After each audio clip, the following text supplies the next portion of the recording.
So, lies and parental censorship. For many people, their lives are surrounded by lies.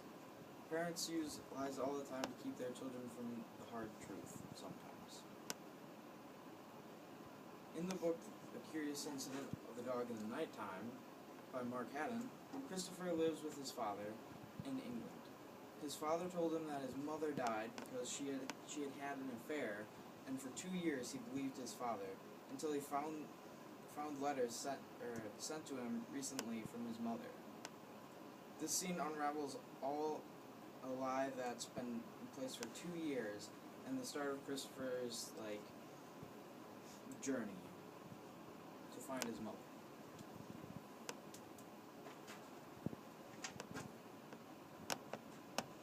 This is also just after he reads all the letters. And then I heard Father come up the stairs and walk into the room. He said, "Christopher, what the hell are you doing?" I could tell that he was in the room, but his voice sounded tiny and far away, like people's voices sometimes do when I am groaning and I don't want them to be near me. And he said, "What the fuck are you? That's my cupboard, Christopher. Those are, oh shit, shit, shit, shit, shit." And then he said nothing for a while. Then he put his hand on my shoulder and moved me onto my side, and he said, "Oh Christ, oh Christ." But it didn't hurt when he touched me like it normally does. I could see him touching me like I was watching a film of what was happening in the room, but I could hardly feel his hand at all. It was just like the wind was blowing against me. And then he was silent again for a while. And then he said, "I'm sorry, Christopher. I'm so sorry." Then he said, "You read the letters." Then I could hear he was crying because his breath sounded all bubbly and wet, like it does when someone has a cold and they have lots of snot in their nose. Then he said, I did it for your good, Christopher. Honestly, I did. I never meant to lie. I just thought it would be better if you didn't know that I didn't mean to. I was going to show them to you when you were older." And then he was silent again. Then he said it was an accident.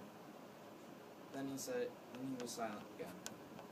Then he said, "I didn't know what to say. I was in such a mess." She left a note, and then she rang, and then she said, and then I said that she was in the hospital because I didn't know how to explain.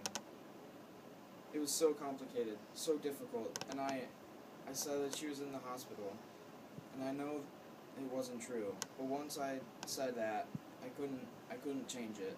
Do you understand, Christopher? Christopher? It's just, it got out of control, and I wish. And then he fell silent for a really long time.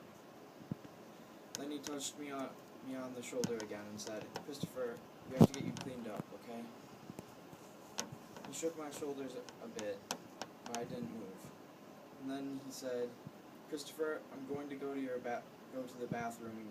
I'm going to run you a hot bath. Then I'm going to come back and get you to the bathroom, okay? Then I can put these sheets into the washing machine." And then I heard him get up and go